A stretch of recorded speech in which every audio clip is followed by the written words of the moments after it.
الدین الخالص.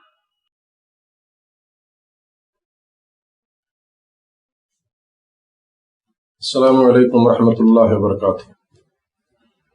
الحمد للہ رب العالمین والصلاة والسلام علی اشرف الانبیاء والمرسلین نبینا محمد وعلی آلہ وصحبہ اجمعین، اما بعد.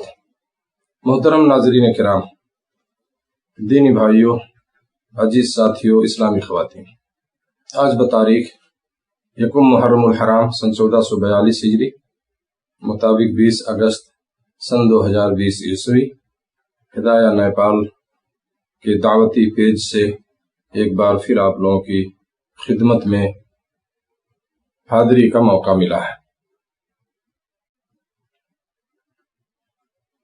میرے دوستو، جیسا کہ آپ جانتے ہیں کہ میں نے جو سلسلہ شروع کیا ہے، قیامت کی نشانیوں کا جو بیان چل رہا ہے، اور ہمارے ڈاکٹر انور صاحب ہیں، بہت ہی ہمارے عزیز ہیں، اور ویلکم ڈاکٹر صاحب. پہلی بار میں بہت دنوں کے بعد دیکھ رہا ہوں آپ جڑے ہیں اس سے. اللہ تعالیٰ کو جزائے خیر دے. بہت ہی اہم موضوع چل رہا ہے اور سنیے اس کو، انشاءاللہ مفید باتیں ہوں گی. تو قیامت کی نشانیوں کی بات چل رہی ہے، اور آج 5ویں قسط ہے اس کی. اور جیسا کہ آپ جانتے ہیں کہ آج نیا سال جو شروع ہو چکا ہے عربی مہینے کا، محرم کی آج پہلی تاریخ ہے. تو انشاءاللہ کل میں اس مہینے کی کچھ فضیلت اور اس میں جو اور باتیں قرآن و حدیث سے ثابت ہیں، ہمیں کرنا کیا چاہیے کیا نہیں کرنا چاہیے، تو انشاءاللہ العزیز کل میں اسی ٹائم بیان کروں گا. وعلیکم السلام ورحمۃ اللہ وبرکاتہ. تو میں عرض یہ کر رہا تھا کہ اس سے پہلے میں نے بہت ساری قیامت کی نشانیاں بتائی ہیں پچھلے ویڈیوز میں، اور آج بھی اسی تعلق سے کچھ بات مختصر ہوگی انشاءاللہ العزیز. ان نشانیوں میں سے میرے دوستوں ایک نشانی یہ بھی ہے کہ قیامت سے پہلے عوام جو ہے، پبلک، جنتا، یہ جانتے بوجھتے جان بوجھ کر حکومت کی ذمہ داریاں ملک چلانے کے لیے نااہل اور بددیانت لوگوں کے سپرد کر دیں گے. چیزیں آج آپ دیکھ رہے ہیں، ہے نا. ایسے لوگوں کے ہاتھ میں حکومت دے دیں گے جو نااہل ہوں گے، اس لائق ہوں گے ہی نہیں. کس طرح ملک کو چلایا جاتا ہے، کس طرح ملک کی خدمت کی جاتی ہے، کس طرح اپنے ملک کے رعایا اور پبلک جنتا کے ساتھ جو ہے ان کے آرام کے لیے، ان کی ترقی کے لیے کام کیے جاتے ہیں، ان کو کچھ بھی نہیں معلوم ہوگا. نااہلوں کی حکومت ہوگی اور لوگ ان کے سپرد کریں گے، اور وہ کیا ہے، بددیانت بھی ہوں گے، تو ہے نا، دیانتداری نہیں ہوگی. ایک حدیث سناتا ہوں آپ کو اس سلسلے میں، بخاری کی روایت. اللہ کے نبی صلی اللہ علیہ وسلم نے فرمایا، حضرت ابو ہریرہ رضی اللہ تعالیٰ عنہ کی حدیث ہے، وہ روایت کرتے ہیں کہ نبی صلی اللہ علیہ وسلم نے فرمایا، جب امانت ضائع کی جائے، ہے نا، اذا ضیعت الامانہ فانتظر الساعہ، جب امانت ضائع کی جائے، امانت داری کو برباد کر دیا جائے، تو اس وقت تم قیامت کا انتظار کرو. تو فرماتے ہیں کہ قال کیف اذا اتوا یا رسول اللہ. حضرت ابو ہریرہ رضی اللہ تعالیٰ عنہ جو حدیث بیان کرتے ہیں، انہوں نے کہا کہ اللہ کے نبی صلی اللہ علیہ وسلم، امانت کیسے ضائع کی جائے گی، کیسے امانت کو ضائع و برباد کیا جائے گا؟ تو آپ صلی اللہ علیہ وسلم نے ارشاد فرمایا، جب حکومت ان لوگوں کو دے دی جائے جو اس کے اہل نہ ہوں، تو قیامت کا انتظار کرو. گویا کہ یہ امانت کو ضائع کرنا ہے. ان لوگوں کو میرے دوستو کوئی بھی ذمہ داری، چاہے ملک کی ذمہ داری، حکومت کی ذمہ داری ہو، علاقے کی ذمہ داری ہو، ہے نا، گاؤں پنچایت کی ذمہ داری ہو، نگر کی ذمہ داری ہو، سمجھ رہے نا، مدرسوں کی ذمہ داری ہو، نااہلوں کو نہیں دینا چاہیے. وہ سب جو کام کرنے والے لوگ ہیں، جو اس میں اپنا وقت دیتے ہیں، جو آپ کی فلاح و بہبودی کے لیے دوڑ رہے ہیں، کر رہے ہیں، محنت کر رہے ہیں، ایسے لوگوں کو منتخب کیا جائے، ہے نا. تو یہ میرے دوستو قیامت کی نشانی ہے. اللہ کے نبی صلی اللہ علیہ وسلم کی پیشین گوئی، آپ کا فرمان ہے، اور یہ چیز تو ہوگی، سمجھ رہے ہیں. اور آج وہ چیزیں ہو رہی ہیں. کثرت سے ایسے لوگ آپ کو ملیں گے جن کے ہاتھوں میں ملک کا باغ ڈور ہے، لیکن اس لائق، اس قابل نہیں ہے. تو اللہ کے نبی صلی اللہ علیہ وسلم نے فرمایا کہ جب یہ چیز ہو جائے تو کیا کرو، ہے نا، قیامت کا انتظار کرنا. اس وقت تو قیامت آ جائے گی. ٹھیک ہے. تو یہ میرے دوستوں اس قسم کی یہ چیزیں ہیں جو ہیں، اور ہمیں جو ہے کیا ہے ان چیزوں کو سمجھنے کی ضرورت ہے۔ اسی طرح سے قیامت کی علامت کے تعلق سے اللہ کے نبی صلی اللہ علیہ وسلم نے فرمایا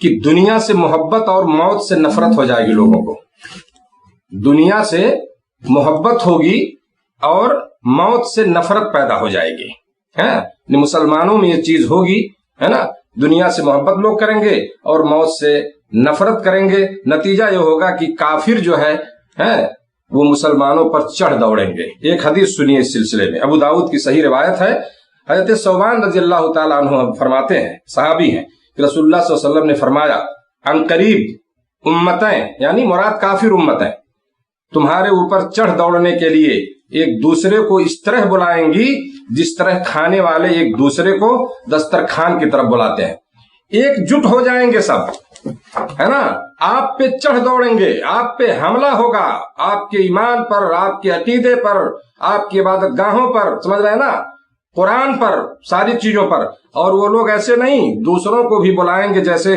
کھانے کے لیے دعوت دی جائے تو دوسروں کو بھی بلائیں گے کہ آؤ ان کے خلاف جو ہے نا چڑھ دوڑو مسلمانوں پر۔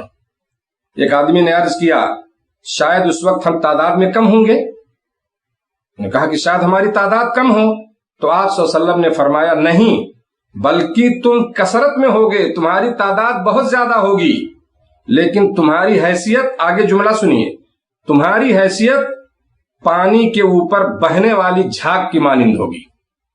پانی دیکھتے ہیں آپ سمندر میں، دریا میں جو جھاگ بہتا ہے، بارش آتا ہے، سیلاب میں خاص طور سے جھاگ ہی جھاگ نظر آئے گا آپ کو، تو اس جھاگ کی مانند تمہاری حیثیت ہوگی جو پانی پہ بہتا ہے۔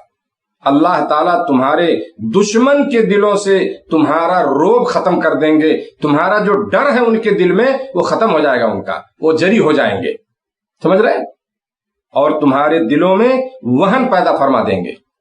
ایک آدمی نے عرض کیا رسول اللہ صلی اللہ علیہ وسلم وہن کا مطلب کیا ہے؟ آپ صلی اللہ علیہ وسلم نے فرمایا حب الدنیا و کراہیت الموت۔ بڑی اہم بات میرے دوستو اللہ کے نبی صلی اللہ علیہ وسلم نے فرمایا۔ نبی صلی اللہ علیہ وسلم نے فرمایا تمہارے دل میں تمہارے کیا ہے وہن پیدا، تمہارے دلوں میں وہن جو ہے پیدا فرما دے گا، ہے نا، اللہ تعالیٰ جو ہے۔ تو وہن کا مطلب کیا ہے؟ آپ صلی اللہ علیہ وسلم نے فرمایا کہ دنیا کی محبت اور موت سے نفرت، یہ وہن ہے، یعنی یہ چیز تمہارے دلوں میں ڈال جائے گی، تم دنیا سے محبت کرنے لگو گے، سب کچھ تم دنیا کو سمجھ لو گے اور تم مرنا نہیں چاہو گے، ہے نا، موت کا خوف جو ہے، موت کا سے نفرت ایک قسم سے تمہارے دلوں میں ہو جائے گی، کراہیت الموت، تم موت کو پسند نہیں کرو گے۔ آج آپ دیکھ لیں یہ ساری علامتیں میرے دوستو، یہ ساری نشانیاں یہ تقریباً ظاہر ہو چکی ہیں۔ آج دلوں میں، ہمارے دلوں میں دنیا کی محبت، آج آپ دیکھ لیجئے کس طرح سے آج جو ہے کافر حکومتیں کس طرح سے آج جو ہے مسلمانوں پہ ٹوٹ پڑ رہی ہیں متحد ہو کر کے۔ یہ ساری چیزیں اللہ کے نبی صلی اللہ علیہ وسلم نے بتا، تعداد ہماری بہت زیادہ، آج وہ جنگ بدر نہیں ہے کہ وہ 313 تھے، 1000 تھے، کہیں 2000 تھے، الحمدللہ پوری دنیا میں آج ہم ہیں۔ اللہ کا جو دین ہے، کلمہ پڑھنے والے لوگ، اس دین پہ چلنے والے لوگ دنیا کے ہر خطے میں موجود ہیں، لیکن ہماری حیثیت کیا ہے آپ خود اس چیز کو جانتے ہیں، بتانے کی ضرورت نہیں ہے۔ تو بہرحال یہ قیامت کے قریب میرے دوستو ہے نا یہ چیز ہوگی کہ دنیا سے محبت ہوگی، موت سے نفرت ہو جائے گی۔ اسی طرح سے قیامت کی نشانیوں میں سے کیا ہے؟ قیامت سے پہلے عربوں میں دوبارہ بت پرستی شروع ہو جائے گی۔ اوہ بڑی عجیب بات میرے دوستو، آپ سوچیں گے کہ بڑا تعجب ہوگا آپ کو۔ دوبارہ جو ہے قیامت سے پہلے عربوں میں، عرب کے لوگوں میں دوبارہ بت پرستی شروع ہو جائے گی۔ پہلے بھی موجود تھی، لوگ بتوں کو پوجتے تھے، نبی کریم صلی اللہ علیہ وسلم کے آنے سے پہلے بھی یہ چیزیں عام تھیں۔ آپ صلی اللہ علیہ وسلم آئے، توحید کی دعوت دی، اور الحمدللہ لوگ جو ہے اسلام میں داخل ہوئے اور یہ چیزیں ختم ہوئیں۔ لیکن جب قیامت کے قائم ہونے سے پہلے اللہ کے نبی صلی اللہ علیہ وسلم نے فرمایا دوبارہ بت پرستی شروع ہو جائے۔ حدیث سنیے، حضرت ابو ہریرہ رضی اللہ تعالیٰ عنہ کی روایت ہے اور امام بخاری نے اسے روایت کیا ہے۔ اب حضرت ابو ہریرہ سے روایت ہے کہ رسول اللہ صلی اللہ علیہ وسلم نے فرمایا قیامت قائم نہ ہوگی جب تک دوس قبیلے کی عورتیں، قبیلے دوس کی عورتیں ذوالخلصہ کے بت خانہ میں چکر نہ لگا لیں.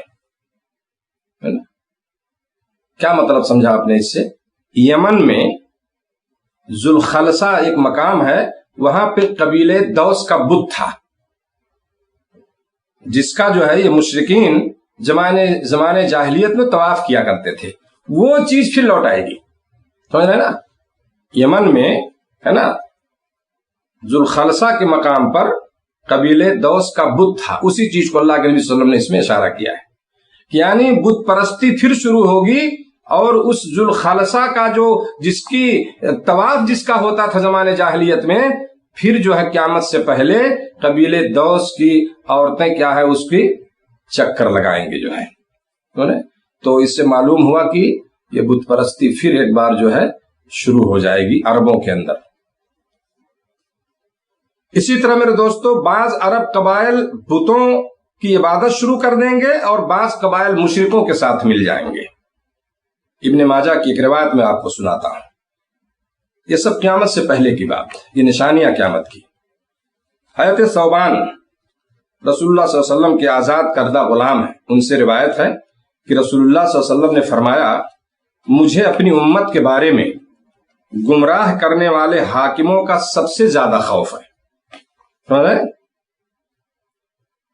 وَإِنَّ مِمَّا أَتَخَوَّفُ عَلَىٰ أُمَّتِي أَئِمَّةً مُضِلِّينَ، یہ حدیث کے الفاظ ہیں کہ مجھے اپنی امت کے بارے میں گمراہ کرنے والے حاکموں کا سب سے زیادہ خوف ہے. کیا مطلب؟ کہ وہ دین کو جو ہے نا بہت زیادہ وہ دین کو نقصان پہنچائیں گے. میری امت کے بعض قبائل عنقریب بتوں کی عبادت شروع کر دیں گے اور بعض قبائل مشرکوں کے ساتھ مل جائیں گے. بتوں کی عبادت شروع کر دیں گے بعض قبائل، اور بعض قبائل مشرکوں کے ساتھ مل جائیں گے، اور قیامت سے پہلے تقریباً 30 جھوٹے دجال ظاہر ہوں گے. کتنے؟ 1 2 نہیں، 30 جھوٹے دجال ظاہر ہوں گے قیامت سے پہلے، جن میں ہر ایک دعویٰ کرے گا کہ وہ نبی ہے، وہ اپنی نبوت کا دعویٰ کرے گا. ایسے جھوٹے لوگ جو ہے نا بہت تو ہو چکے، اگر اس کی تعداد دیکھی جائے تو مسلمہ کذاب اور اسود انسی، اور اس طرح آپ دیکھ لیں موجودہ دور میں جو قادیانیوں کا سربراہ ہے جس کو مسلمان نہیں سمجھ پاتے ہے نا. آج نیپال میں، انڈیا میں، بہت سارے ملکوں میں، خاص طور سے ہمارے ملکوں میں انہوں نے سکہ جما لیا ہے. اور اگر مسلمانوں نے اس چیز کو نہیں سمجھا، قادیانیوں کی فتنے کو نہیں سمجھ پائے، تو آپ یاد رکھ لیجئے کہ یہ جو ان کی منظم پلاننگ ہے، آنے والی نسلیں جو ہے آپ کو معاف نہیں کریں گی. ضرورت اس بات کی ہے کہ ایسے لوگوں کو بے نقاب کیا جائے. جیسے ہمارے علاقے میں، ہمارا ایک علاقہ جو ہے میں بتانا چاہتا ہوں، بہت سارے ہمارے احباب نہیں جانتے ہوں گے، لمبنی کے علاقے میں آج سے 20-25 سال پہلے جو ہے ایک آدمی اس طرح آیا تھا 93-4 میں، سمجھ رہے ہیں، اور ہم لوگ اس کے خلاف ہوئے. الحمدللہ اس نے بھی نبوت کا دعویٰ کیا تھا. مرزا غلام احمد قادیانی نے بھی نبوت کا دعویٰ کیا. انگریزوں کے چٹے بٹے لوگ تھے، انہوں نے مسلمانوں میں تفرقہ کرانے کے لیے ایسے لوگوں کو پیدا کیا تھا، سمجھ رہے ہیں. تو بہرحال اللہ کے نبی صلی اللہ علیہ وسلم نے فرمایا کہ 30 جھوٹے دجال ظاہر ہوں گے، جس میں سے ہر ایک جو ہے نبوت کا دعویٰ کرے گا، اور میری امت کا یہ گروہ ہمیشہ حق پر قائم رہے گا. میری امت کا یہ گروہ ہمیشہ حق پر قائم رہے گا، اور ان کی ہمیشہ جو ہے مدد ہوتی رہے گی. یعنی اللہ تعالیٰ کی طرف سے ایک گروہ جو ہے وہ ہمیشہ حق پر رہے گا. سمجھ رہے ہیں؟ لن تزال طائفة من امتی علی الحق منصورین لا یضرهم من خالفهم حتی یاتی امر اللہ عز وجل. یہ حدیث کے الفاظ ہیں میرے دوستو. ایک جماعت رہے گی حق پر، یہ نہیں کہ سب ختم ہو جائیں گے، نہیں. ایک گروہ ہمیشہ، نبی صلی اللہ علیہ وسلم فرماتے ہیں میری امت کا ایک گروہ ہمیشہ حق پر قائم رہے گا، ان کی ہمیشہ اللہ کی طرف سے مدد ہوتی رہے گی، اور کوئی مخالف قوت انہیں نقصان نہیں پہنچا سکے گی. سمجھ رہے نا؟ یعنی وہ گروہ حق پہ رہے گا اپنے ایمان پر. اور میرے دوستو اگر آدمی ایک ایمان کو اپنے سمجھ لے، اللہ نے کہا قرآن میں وَأَنْتُمُ الْأَعْلَوْنَ إِن كُنتُم مُؤْمِنِينَ، دنیا میں تم سربلند رہو گے اگر تم مومن ہو جاؤ. ایمان کو اگر ہم سمجھ لیں تو دنیا کی کوئی طاقت ہم سے آنکھ نہیں ملا سکتی ہے. سمجھ رہے ہیں نا؟ تو نبی صلی اللہ علیہ وسلم نے فرمایا کوئی مخالف قوت انہیں نقصان نہیں پہنچا سکے گی حتیٰ کہ اللہ کا امر یعنی قیامت آ جائے. سمجھ رہے ہیں؟ اسلام میرے دوستو امن و شانتی کا مذہب ہے. اسلام جو ہے یہ امن کا مذہب ہے. میں ایک بات فائدے کی کر رہا ہوں اس کے ضمن میں، ہے نا. اور ہمیشہ ہم نے امن و شانتی قائم کیا ہے جہاں بھی مسلمان ہے. اور بات ہے کہ آج ہمیں بدنام کیا جائے، طرح طرح کی تہمتیں لگائی جائیں، نئے نئے ناموں سے یاد کیا جائے، لیکن یہ صرف کہنے کی بات ہے. سمجھے نا، دشمنی میں آدمی جب کسی سے دشمنی عداوت کرتا ہے تو پتہ نہیں کیا کیا کہہ جاتا ہے. لیکن جو لوگ حقیقت میں اسلام کا مطالعہ کرتے ہیں انہیں پتہ ہے کہ اسلام کا معنی ہی پیس اور شانتی ہوتا ہے. جس نبی نے جنہیں اللہ نے رحمت للعالمین بنا کے دنیا میں بھیجا، پوری دنیا کے لیے انہیں دیا اور شانتی بنا کے بھیجا تھا، وہ نبی وہ رسول کبھی بھی اشانتی اور اگرواد کی بات نہیں کر سکتا ہے. سمجھ رہے؟ تو یہ جو ہے الحمدللہ یہ دین میرے دوستو، اس دین پر جو امن و شانتی کا دین ہے، جو اخوت و بھائی چارگی کا دین ہے، جو کیا ہے لوگوں کو جوڑنے کا کام کرتا ہے، چاہے وہ اپنے ہوں یا غیر ہوں، کسی کے ساتھ اتیاچار ظلم و زیادتی کی پرمیشن اور اجازت اسلام میں نہیں دیا ہے کہ تم غیر کے ساتھ جو ہے تم ان کو بلا وجہ کسی وجہ کہ تم کسی کو مارو قتل، ہے ہی نہیں اسلام میں. تو الحمدللہ ایک گروہ جو ہے ہمیشہ حق پہ قائم رہے گا اور کوئی مخالفت، دنیا کی کوئی قوت انہیں نقصان نہیں پہنچا سکے گی. اللہ کی مدد ایسے لوگوں کے ساتھ ہوتی رہے گی. سمجھ رہے؟ تو میرے دوستو اس میں بتانا کیا مقصد تھا کہ بعض عرب قبائل جو ہے یہ بتوں کی عبادت شروع کریں گے اور بعض مشرکوں سے ساتھ مل جائیں گے. اور آج آپ دیکھ لیجئے حالات کو، ہے نا. آپ دنیا کو اپنے سامنے رکھیے اور حدیث سنیے. اس طرح سے قیامت کی نشانیاں ہیں، تقریباً سب ظاہر ہو چکی ہیں. اسی طرح سے میرے دوستوں قیامت کے قریب لات اور عزا کی اسی طرح عبادت شروع ہو جائے گی جس طرح زمانے جاہلیت میں ہوتی تھی. لات اور عزا سمجھ رہے ہیں نا، مشہور جو ہے یہ بت تھے، ہے نا. مکہ کے لوگ جو ہے ہر قبیلے کا الگ بت تھا، اس کی پرستش اور پوجا ہوتی تھی. نبی کریم صلی اللہ علیہ وسلم نے فرمایا جو ہے کہ لات اور عزا کی اسی طرح عبادت ہوگی جس طرح زمانے جاہلیت میں ہوتی تھی. حدیث سناتا ہوں آپ کو، مسلم شریف کی روایت ہے. حضرت عائشہ رضی اللہ تعالیٰ فرماتی ہیں میں نے رسول اللہ صلی اللہ علیہ وسلم کو فرماتے ہوئے سنا کہ دن رات ختم نہیں ہوں گے جب تک لات اور عزا کی عبادت نہ شروع ہو جائے، یعنی دوبارہ نہ شروع ہو جائے. سمجھ رہے ہیں؟ دن رات ختم نہیں ہوں گے. لا يذهب الليل والنهار حتى تعبد اللات والعزى. دن رات ختم نہیں ہوں گے، ہے نا. مطلب قیامت نہیں آئے گی جب تک کہ لات اور عزا کی عبادت دوبارہ شروع نہ ہو جائے. میں نے عرض کیا، حضرت عائشہ اما عائشہ فرماتی ہیں رضی اللہ تعالیٰ عنہ، میں نے عرض کیا رسول اللہ صلی اللہ علیہ وسلم میں تو سمجھتی تھی کہ جب اللہ تعالیٰ نے فرما دیا کہ وہ اللہ ہی ہے جس نے اپنا رسول کیا ہے نا ہدایت اور دین حق دے کر بھیجا تاکہ اسے باقی سارے ادیان پر غالب کر دے، خواہ مشرکوں کو کتنا ہی ناگوار کیوں نہ گزر لگے، جو ہے کیوں ہی کتنا ہی ناگوار انہیں محسوس نہ ہو. سورہ توبہ کی آیت نمبر 33 میں اس کا ترجمہ آپ کو بتایا ہوں وقت کا لحاظ کرتے ہوئے. تو آپ اس میں پڑھیں گے تو اللہ تعالیٰ نے اس نے بتایا اس میں کہ اللہ ہے جس نے اللہ ہی ہے جس نے اپنا رسول ہدایت اور دین حق دے کر بھیجا تاکہ اسے باقی سارے ادیان پر غالب کر دے، چاہے مشرکوں کو کتنا ناگوار نہ معلوم ہو. تو اس سے تعجب ہوا تھے عائشہ رضی اللہ تعالیٰ عنہ کو کہ اللہ نے تو اس طرح فرمایا ہے، پھر کیسے لات عزا کی عبادت ہوگی؟ تو آپ ہے نا اب یہ تو ہمیشہ کے لیے ہے. حضرت عائشہ نے فرمایا تو آپ صلی اللہ علیہ وسلم نے فرمایا ایسا ہوگا جب تک اللہ چاہے گا. انہا سیکون من ذالک ما شاء اللہ، ہوگا یہ جب تک اللہ چاہے گا یہ چیز میرے دوستو ہوگی. سمجھ رہے ہیں نا. تو اس سے معلوم یہ ہوا کہ کتنا وہ فتنے کا زمانہ ہوگا، ہے نا. یہ قرب قیامت کی باتیں ہیں میرے دوستو. کس طرح سے عرب قبائل ہے نا یا اس طرح سے لات عزا کی پوجا، یا بعض عرب قبائل جیسے میں نے ذکر کیا جو الخلصہ کہ بت کی پوجا جو ہے.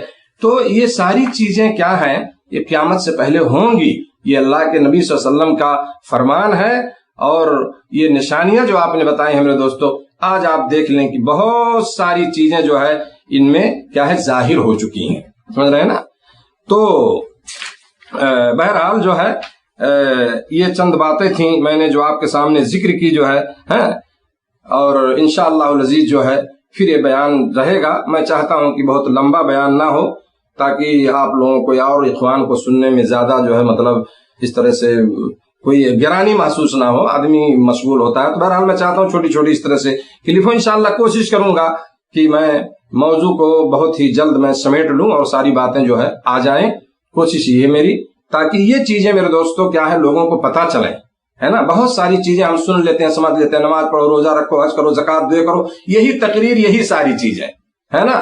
جلسوں میں بھی لوگ جب بیٹھیں گے تو وہی سارا بیان، بہت ساری ایسی چیزیں جو ہم نہیں جانتے ہیں اور جس کا جاننا ضروری ہے۔ اگر ہم اس کو جانیں گے نہیں تو کیسے کوئی فتنے کا مقابلہ آپ کریں گے، کیسے اپنے آپ کو بچائیں گے، کیسے آپ سمجھیں گے کہ یہ چیز اللہ کے نبی صلی اللہ علیہ وسلم نے فرمایا یہ چیز ہو رہی ہے، سمجھ رہے ہیں۔ تو مقصد یہی تھا کہ تاکہ قیامت سے پہلے کے ہونے والے کچھ واقعات، کچھ نشانیاں جو ہے میں آپ کے تک پہنچا سکوں۔ انشاءاللہ پھر کل بیان ہوگا۔ اللہ تعالیٰ سے دعا کہ رب العالمین ہم سب کو جو ہے تمام قسم کے فتنوں سے محفوظ رکھے، خاص طور سے قیامت سے پہلے کے جو فتنے رونما ہوں گے یا ہو رہے ہیں، اللہ تعالیٰ ہم سب کی اس سے حفاظت فرمائے۔ ہمیشہ دعا کریں اس سے پناہ کے لیے، اس سے بچنے کے لیے، اور اللہ تعالیٰ ہم سب کو زیادہ سے زیادہ نیک عمل کی توفیق عطا فرمائے۔ جزاکم اللہ خیرا، والسلام